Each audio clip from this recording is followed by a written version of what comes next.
This is my orc army, and today we're going from the weakest to the strongest orcs in my army. And later in this video, we will be making an orc camp. First, we have the spearmen.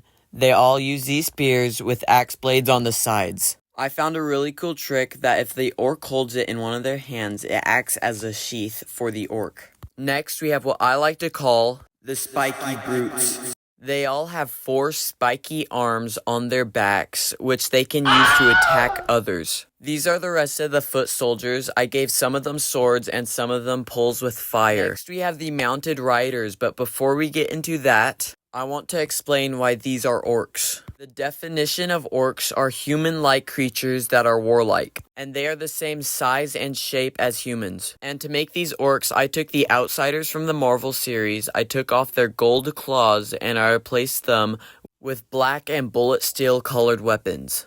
And now back to the mounted riders. These orcs are good at taming reptiles like dinosaurs, and to ride them they use these chains. Most of my mounted orcs don't need saddles, but I made this one with a saddle. Next we have this orc riding a pterodactyl. He can fly over enemies and drop clay bombs on them. Finally, they built this hut on top of a triceratops to use for their archers. On one side they have a chest for gold and on the other weapons. They can also use this to deploy enemies into battle. Next we have this wizard as this cool trick of extending its arm into a magical hand. This hand can grab enemies and then suck the life and power out of them. This usually ends up killing the enemy, but it makes the wizard stronger. The wizard also makes the bombs for the pterodactyl. He also has these swords that he can attack others with. Finally, we have the leader. I use this Garmadon piece so that I can give him 4 arms. On his back, I also gave him more arms and more spikes. This way he can hold a ton of weapons and look super dangerous. Now to make the orc camp, I took these 2 brown base plates and started laying a bunch of different plates on them. Then I started laying down curved and angled pieces to get a trained look. To make the paths, I used these gray round pieces. Then I started adding rocks and trees. To go into the camp, I made these orc tents. I made this first one using a simple technique of snot, and then I just laid it on this stick here.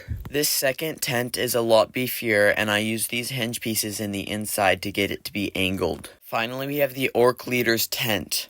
I use these hinge pieces to get the sides to click on, and then I also use more hinge pieces to get the cool angled look.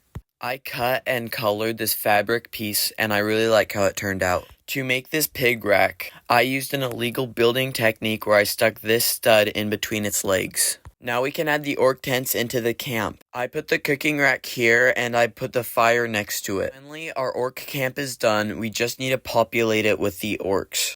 And I have to say, I really like how it turned out with all the diverse orcs and also the cool tents and terrain. I put the leader coming out of his tent and also the orcs waiting expectantly for their pig meal.